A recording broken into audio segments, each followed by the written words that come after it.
What is happening, everybody? Hello, and welcome to this episode of Loot Drops. Duggan, you're not even in the frame. You'll figure it out. Hey there, buddy. Duggan, I put on your Twitter tag because you were so upset last episode. Oh, thank you. Let me get back out of the frame now. All right, joining me today is James Duggan and Paul Tassia Forbes. Thank you guys for making the time. And on today's episode, we're going to be talking all about Division 2. Duggan, you reviewed Division 2 for IGN. Paul, you've been playing a ton for Forbes, and I've been playing a ton because I have no life, and I really got hooked on this game. So let's start with what we think is working really, really well. Paul, what do you think? What's working well for Division right now? I would say the end game, at least from where I'm coming from as a returning player, it is really solid right now. I'm having a lot of... Hold up. Can you define what end game is to you before we get into that? A frequent topic of debate. It is what drives you to play the game after you beat the campaign for an extended period of time. Is that good enough? Okay, all right. I'll hear you out. What's an alternate definition for it? Well, so like endgame could be like heroic challenge or legendary challenge, and I think you're talking about like sort of the gear game to kind of get there, because right now that part has been hard, like almost too hard. Or are you kind of enjoying that level of difficulty?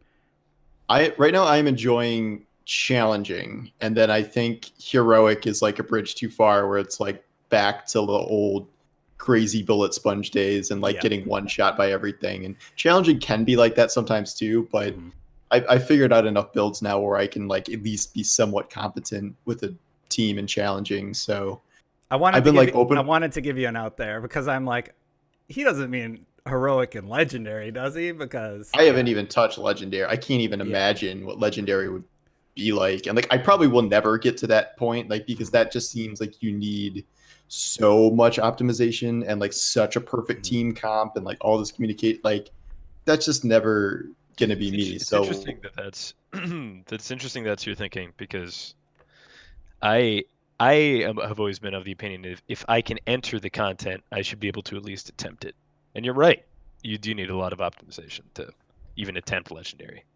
So for context for both of you, I was able to check out the state of the game this week. I don't know if you guys were able to watch it, but the developers have straight up said that heroic difficulty is not scaling properly. It's too hard, and challenging's right about where they want it to be. And I would actually agree with that. I love doing challenging with a good duo build or even above that, but heroic is just too much, and then legendary is straight up broken. I don't think legendary is working as intended, and the developers have straight up said, hey, we're recognizing that there is a lot of DPS scaling. So the world tier that you're specifically talking about, Paul, you're right in the sweet spot right now. That's like feeling really, really good. The developers actually went on to say that legendary is supposed to be that hard. We want to make it so difficult that people are looking for punishment if they go in there. And that I disagree about. I hate that. That's so stupid. They did that with the raid too. They're like, no, we want like 2 teams to clear it in the first, 72 hours. That's like how we designed it. And then like everyone else just like hated it. And like that was a big departure point, because it was just so stupidly difficult, especially on console, that everyone just let. So I think that's a BS rationale. And like, I don't know. I can't imagine what legendary is like, given what heroic's like. So I feel like we cut you off and kind of started dumping on the game, though. I meant to start off on a positive note, so I'm sorry. Please continue. The reason I define endgame like that is because like I'm referring to the things that showed up after like the seasonal model. Like that was like everything is a seasonal model now, but like now introducing these new targets and like getting me to come back like every other week, every 3 weeks, and like leveling through the season pass for full gear sets and named gear. Like that is post campaign content, if we don't want to call it end game. Yeah. That will probably get me to return and stick with it when I might have set it down otherwise. And like, I think the division has always had just garbage top tier difficulties, and it has always been a mess up there. Maybe it was better when I was gone, but I'm not surprised that like heroic and legendary are just trash, so that's not really news to me. But the fact that I like am enjoying the gear chase, I'm enjoying making my own sets and finding like exotics I never had and named gear and stuff like that. That is what's really engaging me, and I wasn't really expecting that because I gearing has never really been like amazing in the division for me either. And like, well, it's still not like the best thing ever. It is certainly better than I think I've ever seen it in terms of like me having a list, like a checklist of stuff I want to accomplish in the game now. Yeah, let's actually hone in on the gear game. Just talking about, one aspect that I think we can all agree is probably the strongest of the entire genre almost at this time. Duggan, you said they did something like this in Diablo with the recalibration bench and being able to store talents, or am I getting the game wrong? Kanai's Cube. Sort of. Yeah. And how did it work there? Because I Well, it was absolutely love it in essentially Division. It was essentially just so there's when you hit recalibration library, you select an item, and then you're presented with those three options. It's essentially just the special effects version. So like every 4 kills inflict a bleed and deal 10% more damage to bleeding enemies or whatever. In Diablo, it's called Kanai's Cube, and you can essentially store legendary effects in there, but you can only choose 3 to have out at a time. And it doesn't work the same where you can imbue weapons with them. Instead, it's more you just have those effects on your character in addition. So it's having like having an extra 3 gear slots. And then similarly, the Mystic will let you re-roll 1 attribute on your weapon, and you basically re-roll until you get the perfect attribute and a close to perfect roll on that. So similar vein there, but I think the Division's iteration of it is actually much better. Yeah. I don't like Kanai's Cube for the sense that it's just extra gear slots. Like, that's where it loses me. It's just like, hey, you have 9 legendary effects. What if we gave you 12? And it's cool to like store stuff and have this overall sense of progression, but the way Division does it, I think, is so much cooler. There's this sense of it's really the first time that I've ever felt, and granted, this feeling will not last forever, but I've ever felt both a sense of overall progression for my account, and this completely separate feeling of waiting for randomized, exciting loot to drop. And there's this kind of slow, progressive culmination of SMG damage and crit chance and these things that you're storing in recalibration, and then also these drops that you get and you're like, oh my god, it's a god roll. And I love the way that it's visually represented on the gun. I love the way that when it drops in the world you can see the little chevron, which means it has a perfect roll, the named loot. So I think Is that what that means? Yeah. I thought it was an up arrow just saying it was like an upgrade to like something in your collection. I didn't know it was I didn't know that meant god roll. Yeah. Okay. They kept calling it chevron, and I'm like, what the hell is a chevron? Just call it like a triangle. Like the gas station. It's like a little triangle that points up. Chevron. I just thought that meant it was an upgrade. Okay, that's cool. Yeah. Yeah. I absolutely agree with you, Duggan. I love the whole gear system, and everything that you're saying echoes exactly how I feel. Every time you get a drop, you're like, oh shit, I got a god roll in X category for this particular gear set, and it feels good to get that. And it's just like a microscopic upgrade. But then when you get a close to god roll, you can see where the stat that you're lacking in can roll to, right? So if you have like a crit damage that is low, but everything else is god roll, but you have that god roll crit damage percentage in your inventory already or on your recalibration bench, you just got an awesome gun. So it has this like circular effect where it's continually just giving you this feeling of rewarding gameplay, even if you're playing on lower difficulties. It doesn't really matter where you are because you're constantly progressing, and that's awesome. And then you were gonna continue with the recalibration stuff. Sure. I guess that's pretty much. I guess the one bummer is that it can't be used on exotics, which obviously that's a choice, but I feel like that's a miss because I feel like that's the gear that I care the most about. So with all that said, and how much better I think loot is than it was previously, and I'd actually say that it's getting, every time that I've judged the Division, it's always been with an asterisk. So it's been like, oh, this mechanic's really good for the Division. This loot's really interesting. for the division. So, it's like popping half a Quaalude because it's not going to be that interesting or good. But this time, I actually think, like, relative to Diablo 3, relative to even Destiny, I think the loot is getting more interesting, approaching that realm. And so while the loot maybe at face value isn't as just in your face, exciting, flashy, when you add in the recalibration library in there, I think it takes on this greater meaning.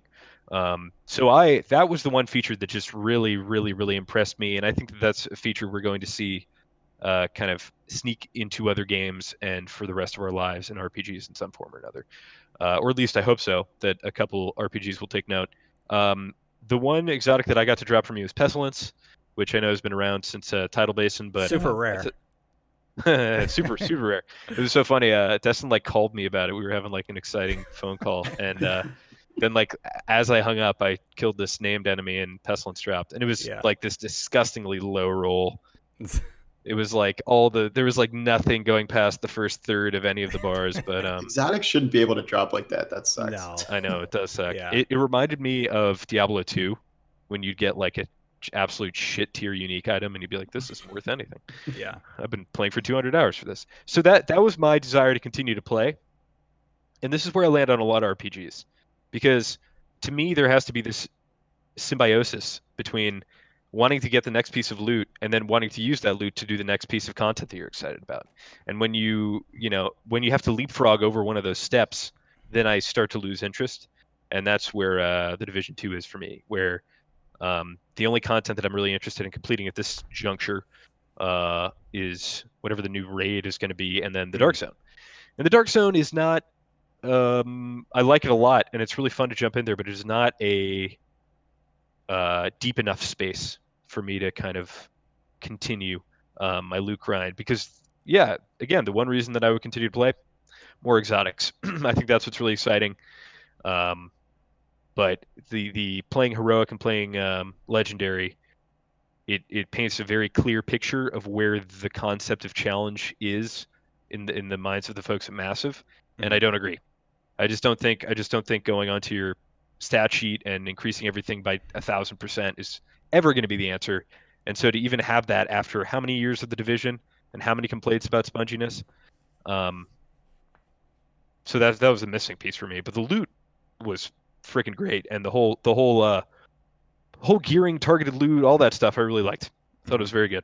Yeah, it's really interesting to hear them come out and say that, this isn't where we want it to be right now, and they're really owning it. I think they've been kind of waiting for this resurgence of players, and now they have it, so people are hyper focused on what is wrong. And basically what's wrong is the way your armor works. Armor is just like a joke right now. It doesn't matter if you have a 1.5 million armor build, because you just get shredded.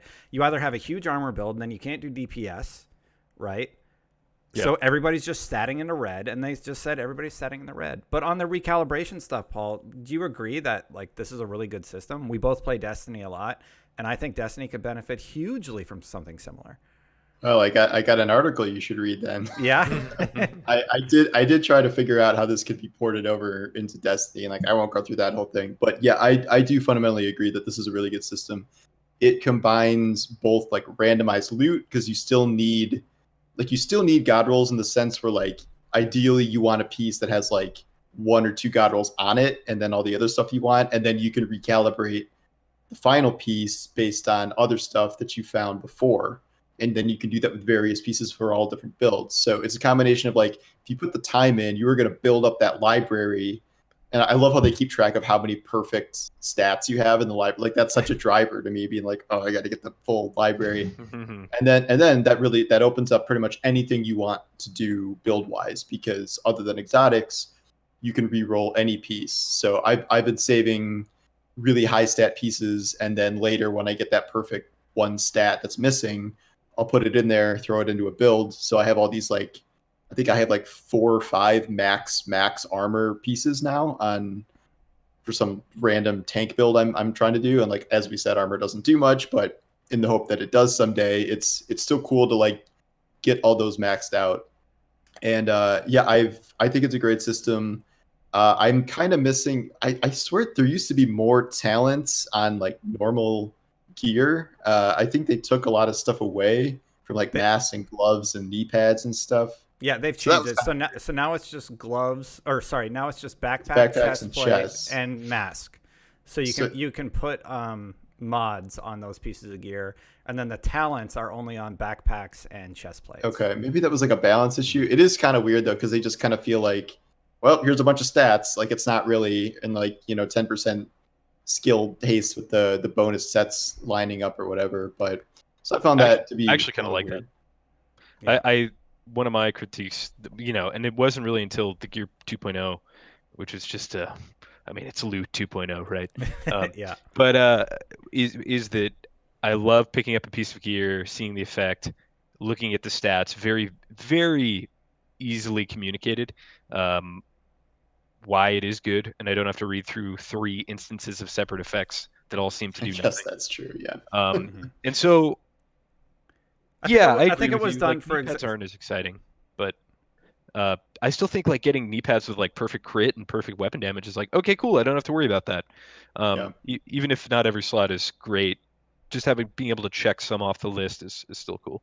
I mean, Yeah. the streamlining in general, I think, has been really good. I think the best example of the streamlining is the skill tier system, because like I cannot think of a time where skill power has not been an utter mess to decipher in the entire history of this game. And like now, finally, the skill tier system is like really logical and really easy to understand, and like it makes perfect sense. So I've been doing a lot of skill builds because I think they're fun, and like the overcharge mechanic. I found an exotic that like if you hit someone with a grenade, it overcharges all your stuff, and like that just opened up a whole lot of things. And it's I think the mods for the skills are still kind of weird because like they're all these really low. It's like 3% extra radius and things like that. So I don't think they like quite leveled those up enough. But in general, I think the skill makeover they did is really solid too.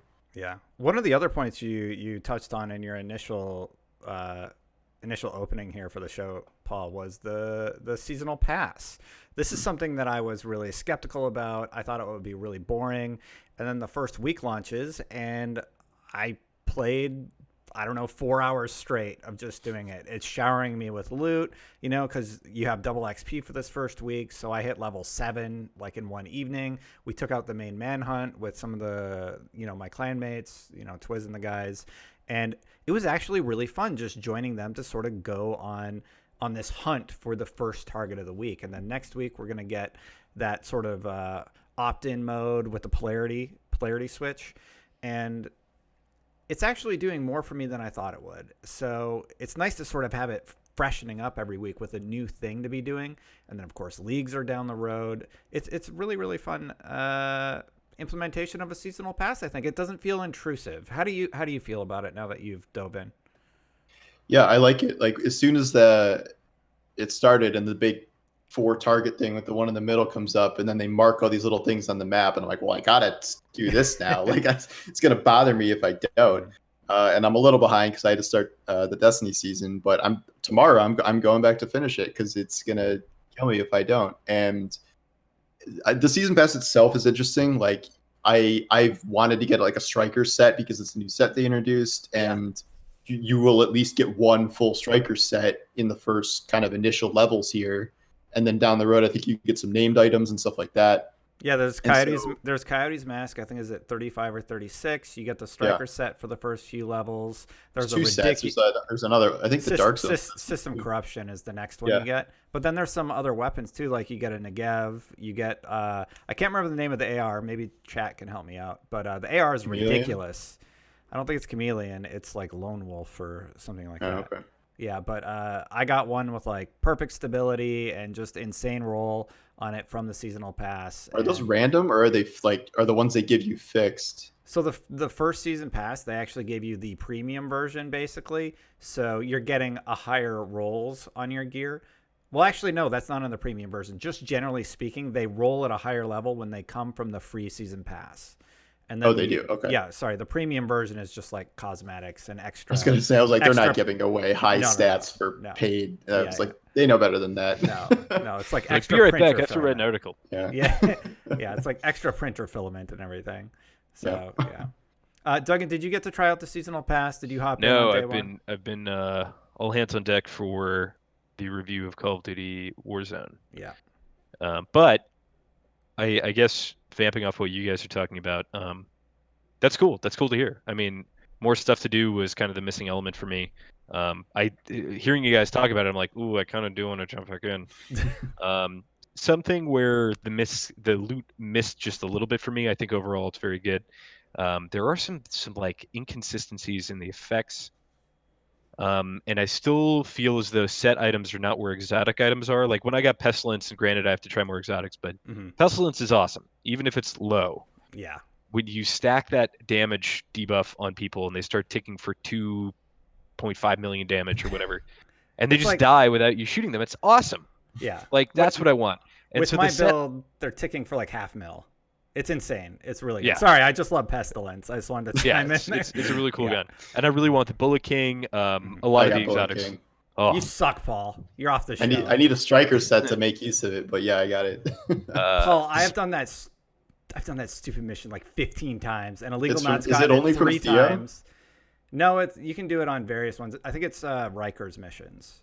Oh, There's one in Riker's missions, particular where you fight 3. You're gonna hate how I got it because I was so sick of trying to like find matchmaking that I just started joining any random story mission, and then I got thrown into that one and then got it. That's great. Duggan, tell us again about why the game's bad. So the like talking about striker set actually, striker set's something that sounds cool, and the 15% increased fire rate is cool, but the effect has never really clicked for me. I've never I been think like, it's bugged. oh, I'm going off. Yeah, That one it is doesn't feel supposed to be like that. bugged. I heard it was. Really? Okay. A lot of Yeah, people it's are like saying not all it's your bugged. shots register or something. I don't Yeah, know. because I can't get like the only time I can get to full stacks on it is when I'm shooting one of those targets that makes me not want to play the game anymore.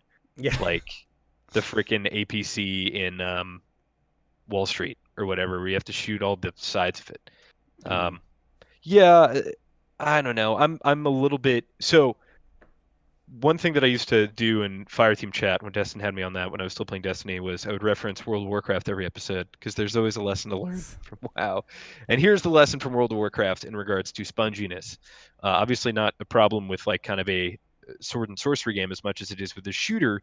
There's that reality disconnect, that dissonance that happens. But the other big thing here is that if bugs aside or whatever, I kind of refuse to believe that there's some bugged thing about heroic and legendary. I feel like it's working the way it's working, and that's how you released it. So anyway, with heroic and legendary, if my build isn't capable of outputting enough damage to have that be at the very least a challenging but decent experience, don't let me in. Judge my build. Make me get to a certain item level or whatever it is. And with legendary, it's just freaking ridiculous. And the precision of the telegraphs. I remember one of the big problems I had with Anthem was like this game could theoretically be really fun to play if when I dodged these flame wake waves from the Ash Titan, I actually dodged them and didn't just get hit. Yeah. And it was a very similar thing going into legendary. I did Roosevelt Island, an invaded version with Black Tusk, and they're sending these explosive drones. And that was the one time that I was kind of incentivized to use a skill, which was EMP. But first of all, it's just really hard to hit them. And even when you did, sometimes they just still blew up anyway. So it just doesn't feel handcrafted. It doesn't feel like it was tested. It doesn't feel as though somebody created this experience and they were like, this is challenging. It feels like somebody made something mathematically difficult that doesn't really incentivize you to think or be good, even if you just get headshots, whatever. Like it doesn't matter if you're sitting there shooting something for 45, 50 seconds before it dies. Yeah, I guess that's just where I'm coming. I got two very different receptions to my review. When I posted it on YouTube, the audience agreed and they hated the bullet sponge, so on and so forth. But I feel like we're not talking about the campaign, so maybe we should. I really like that element of it before you get to heroic and legendary. But then the IGN.com audience, Alucard 2003 says anyone that brings up bullet sponge just isn't a fan of these type of games. Show me some other game where I'm shooting something for 50 seconds without doing literally anything else. Not even Destiny does that in raids. There are damage phases, but like I'm moving around, I'm using abilities, even if I'm shooting something for These 50 are like seconds. base enemies too. It's not even Right. just it's not like the bosses necessarily. Like even the Right. normal guys end up being Mhm. like raid bosses. It's like So red so bars with 2 overshields. It's just insane. Yeah. right. People they have this perception that like, oh, it's just because they're dudes in ball caps and that's the only problem you have with it. No, I don't care what they look like.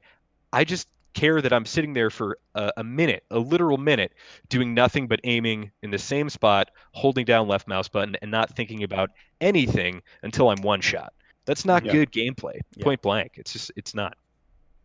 I got the same reaction. Like as soon as I wrote the Bullet Sponge article, I was like, people were like, "This is an RPG. Like, have you heard of it?" Like Have you even that rolled that was the dice? response. I mean, I got that from some people, and other people agreed with me, but like I don't even really understand that critique. Like they're trying to make it sound like that's the only way to increase difficulty at a certain point in a game like this. And again, like you're right. I can't think of another game in this genre that's like this. Like even like Borderlands 3 introduced what was freaking Mayhem 4, and it went from like 300% enemy health to 1,000% enemy health, and I'm like, oh man. And like but even that game is like nowhere close to what like heroic and legendary is here, because it's still balanced enough where you feel like it's harder, it's going to be a slog sometimes, but it's still competitive. And like I'm playing the game at Mayhem 4. I've been playing the game at Mayhem 4, since a week or two after it came out, and I felt like I was strong enough. But like in the current state of like legendary division, it's just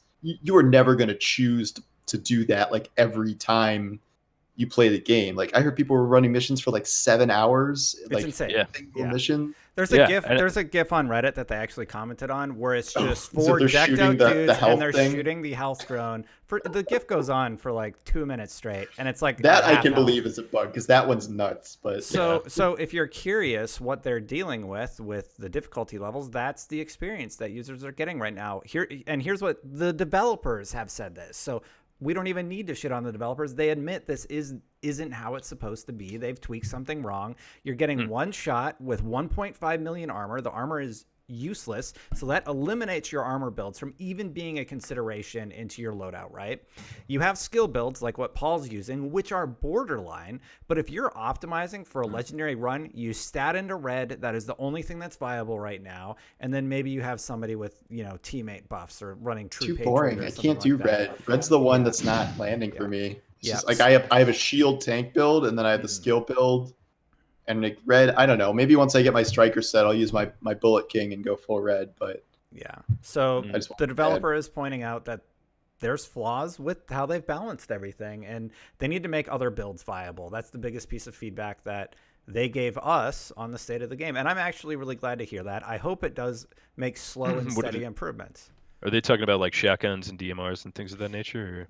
Well, yeah, Because those are, they basically said there's a bunch of stuff that's just not viable, right? yeah, shotguns Yeah. have never been viable in a division game, Mhm. unless Yeah. I'm missing some siloed example where it was like I, good for a minute.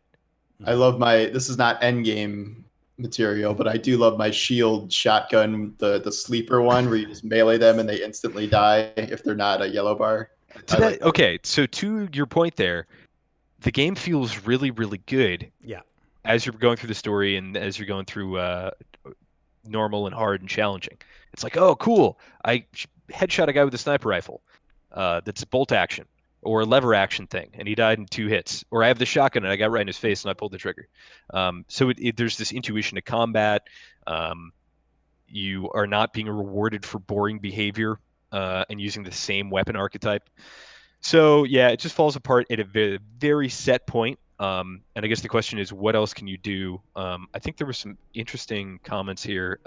Yeah, Crimson's right on the money. That's basically what they said. They are nerfing challenging and lower, but they are also lowering the scaling of 3 and 4 man groups, which will make heroic easier. So that's why Okay. I've been running 2-man runs, because it doesn't scale. So that's like the sweet spot is 2-mans, yeah. right? You start going to 3 and 4, it just ramps up in a way where the enemies aren't properly adjusted. Sure. So they've And who recognized that who and they're cares if working it's on it. like, if you're going to incentivize, I always I think that's a really clever, intuitive way to incentivize people to play in a full group. Is you have the most efficiency here in terms of, you know, if in solo the enemy has 100 health and you deal 100% damage, If you every increment of adding a person, instead of adding an extra 100 health, you add an extra 70 health. Yeah. So therefore, the most efficient way to play is in a group of 4. I think that's a really clever way to get people to come together in a game that is meant to make Destiny people doesn't do play. that. They don't like Destiny doesn't scale based on how many people are around. They just kind of throw more stuff at you in the activity. Yeah. I feel like it would be really weird if like a game like Destiny scaled like the Division scales. Yeah, maybe. I'll be honest. Like, I feel like Division is this close to being like really really good. It's just those higher level difficulties where things just they're just slightly off. I'm gonna disagree with you. Right. Well, what are your main points How close for do you think not it enjoying is? it? Oh, That it's close? I think that there's a significant amount of. I think that's the hardest part. I think the places where it excels are definitely not easy, but I think the hardest part is nailing that replayability, is nailing that challenging end game content, the content that makes you feel really good about playing, makes you feel powerful, and that you're kind of towards the upper end of your progression, but also continues to reward you and continues to make you want to chase down more power. And I believe that comes specifically from very, very well crafted, bespoke mechanics. They have to Ah, be. There it is. I They have remember you to. talking about this. Yeah. Yeah, they have to be. They have to be really making you think. And I think puzzle fights, without getting like way too, it can be something as easy as dodging like a missile flying at your face. Maybe there's a boss with a rocket launcher who shoots missiles, and if you get hit by one, you die straight up. Um, so things that are mechanically uh, making you think on your feet, and it's not just the same thing over and over and harder and harder and harder mathematically. That's what I want from my end game content, and there have been very few games that have been able to give me that. I think Destiny raids are a phenomenal example of that. Yeah. I think World of Warcraft has it. They've had it forever. The end game PVE stuff, all the other stuff about current World of Warcraft is kind of not great, but they've nailed the end game Mythic Plus.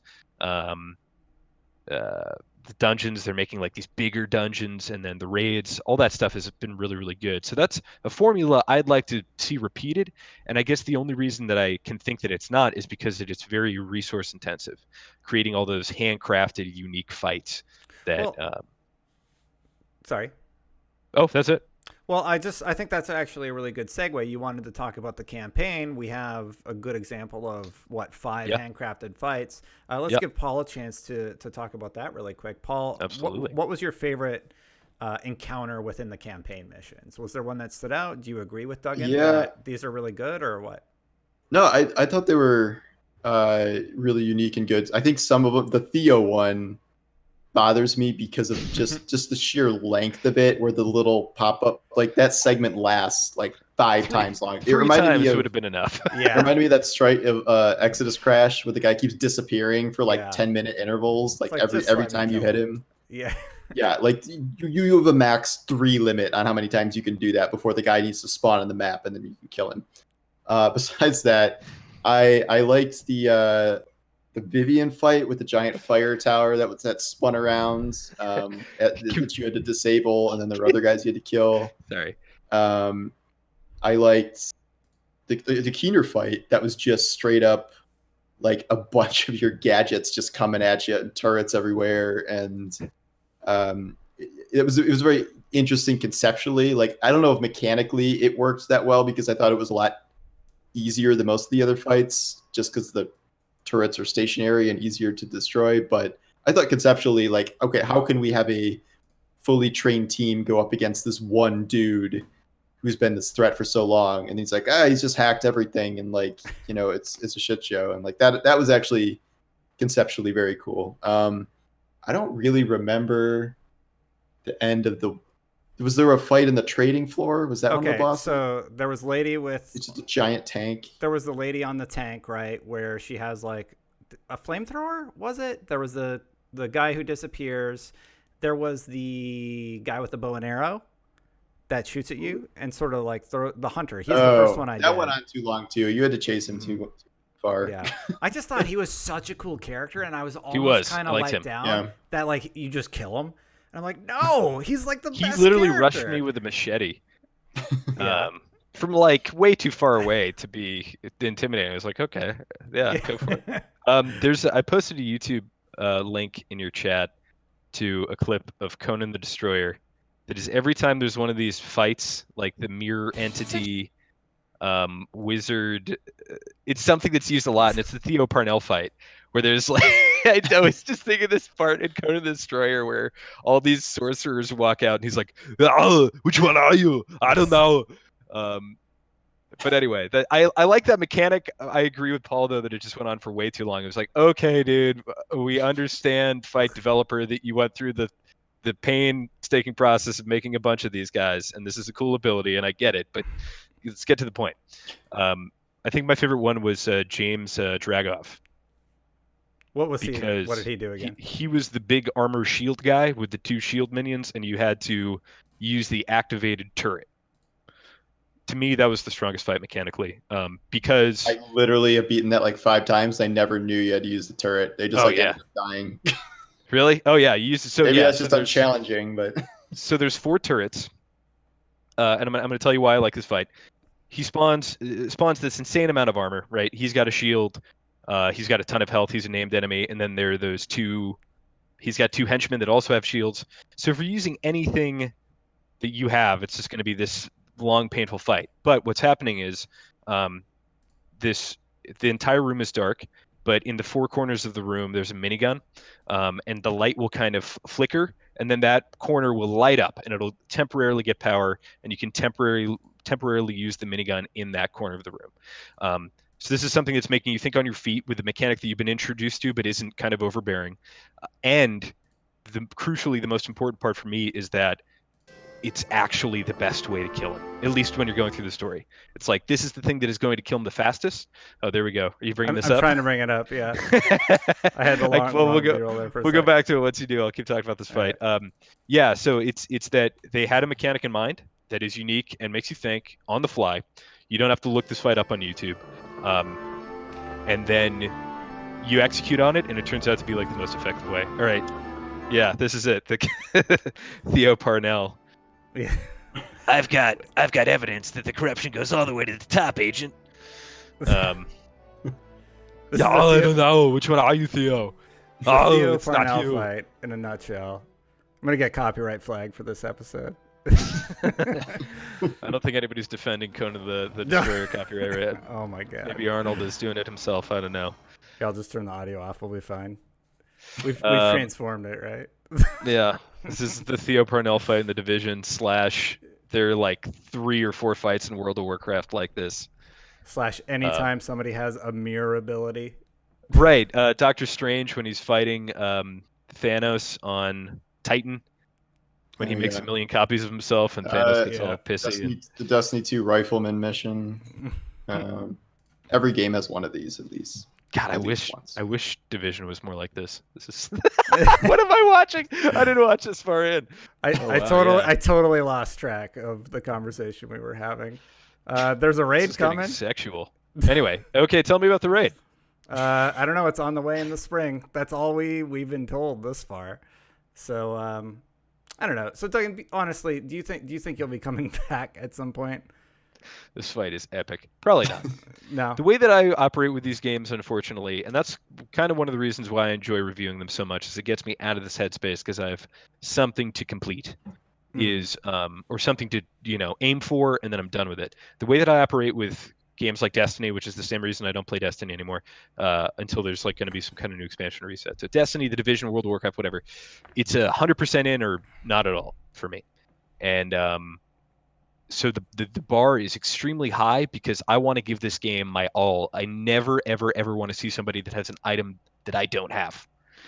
And so the time commitment for that kind of stuff is astronomical. So therefore, the game has to give back to me mechanically. It's got to be fulfilling in a way that makes me think, that makes me feel challenged, not just from let me find a way to cheese this fight because it's clearly not well designed.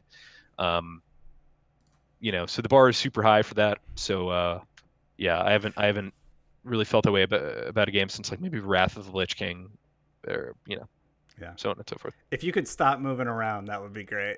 I've been trying to crop your image. So I go more this way.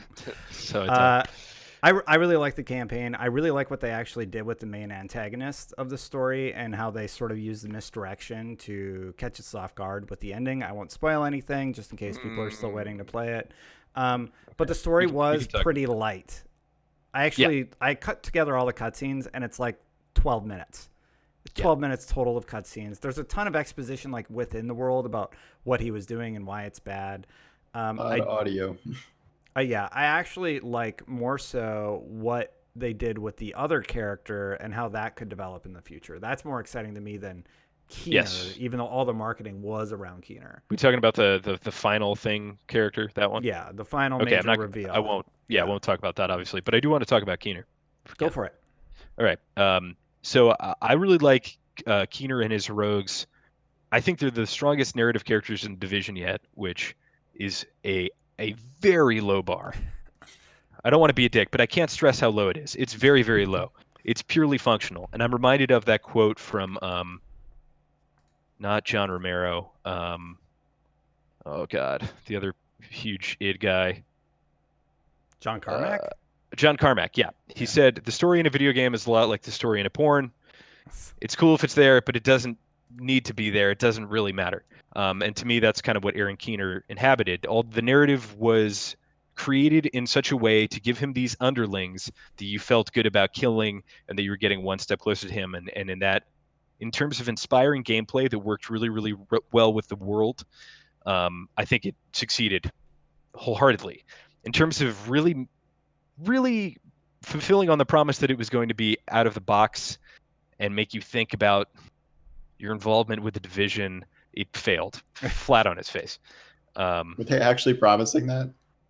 I mean, I feel like the running narrative motif in this is like, hey, agent, join our side. It's like, don't threaten me with a good time. I'll leave this bunch of goody goodies in a heartbeat. I'll go rogue in a second. Yeah. But they obviously never, let you kind of fulfill that promise. And then I thought there was something really interesting with how much of the Keener. Can we talk about the Keener fight, or is that spoilers? I want to ask the chat. Talk about the Keener fight, just not the character thing. Yeah, I already did that. Oops. Yeah. We're not going to talk about the character, but the Keener fight. Even before you kind of get to the fight, he is messing with your HUD, your heads-up display. Oh, in a cool kind of Stanley Parable way, where it's making you think about: am I literally just following waypoints? Am I just doing what my HUD tells me to do? So that kind of analysis and that that recognition from the developers that we make our players play the HUD, let's mess with them and give them some weird heads-up display stuff. They could have gone so much further with that, and it could have been so much more interesting. The entire time, there could have been HUD elements, optional quest objectives, making you do these morally ambiguous things, and then you realize it was actually just Keener the whole time. That's a great idea. Instead, you just blow up his missile launcher and then shoot him, and he dies. Yeah. So I was like, whoa, where's this going? Oh man, this is so interesting. And then he's like, haha, I have a missile aimed in New York. I'm like, it's already destroyed, dude. It's the fucking apocalypse. Yeah. I don't understand how many times we can it always seems like there's some doomsday scenario in this game. I'm like, aren't we kind of I was never quite clear on the threat this time. It was like different poison now that was like worse poison than the other poison that's already in there. I don't know. But this one's red though. It was like, I don't. I wonder how they landed on that with the story, or if it was just sort of an after, like, just we need a main villain thing and there has to be a boss fight, so we'll have to do it this way. What you're describing would have been much more interesting if you had been sort of led astray, and then you have to deal with the moral ambiguity of coming to terms with what you had done that was evil and having to kill this final boss who made you do these things. Yeah, but to your point, in terms of like, hey, it's a final boss, make him something other than what we've seen before, I think that's a low bar that they've cleared with the story. I love that he was using our own abilities against us too. They're popping out of the crates or whatever, and then he actually hops out into the field. That was really interesting. Actually getting to fight him. I like that aspect of it. The whole missile thing is, it's pretty cliche, pretty played out. Super cliche. Yeah. Any final thoughts? I guess we could talk briefly about the Dark Zone. Dark Zone's pretty fun. When we were playing it, Duggan, there's like ridiculous loot dropping. that wasn't intentional. We pretty much figured that out immediately, which is Really? why we farmed it. Oh yeah. The loot, the Oh, loot, like everything was god roll basically. I have to go So modify my review now. yeah, That was to me like I was like, oh wow, there's a point to be here, yeah, and there's a point to me killing other players, and I can go through with it and it works. That was like Dark Zone version 1.0 complete. You know, you can keep iterating from here, but at hmm the very least, I felt incentivized to not only go into the Dark Zone, but kill other players, to go yeah, rogue, to go manhunt. It felt like the reward was potentially better than the risk.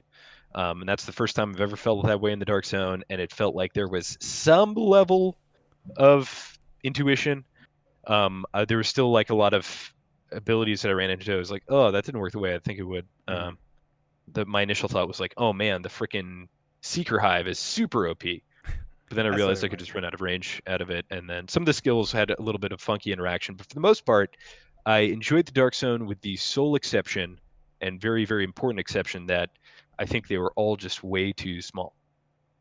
Oh, the spaces, yeah. The The space new is way ones, too yeah. small. When you hmm can spawn 20 seconds away from the people that just killed you, and you can go back and kill them before the extraction gets there, that's a Yeah, problem. Um, so yeah, yeah, for sure. I like it. The loot's still really good. Like they didn't like totally trash it. You still get some of your best rolls in the Dark Zone. Period. Uh, I find that there's more players willing to go rogue now. People are messing around. It's still less cooperation.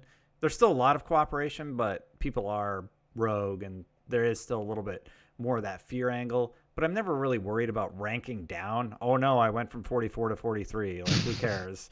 Like that. It just doesn't matter in the long run. So yeah, I like it. You get really good stuff there. You can't really do it solo unless you crank down your world difficulty, which is a sort of annoying. Um, so yeah, Paul, how do you feel about it? I'm just sort of on Dark Zone. Yeah, I mean, the Dark Zone is never gonna win me over.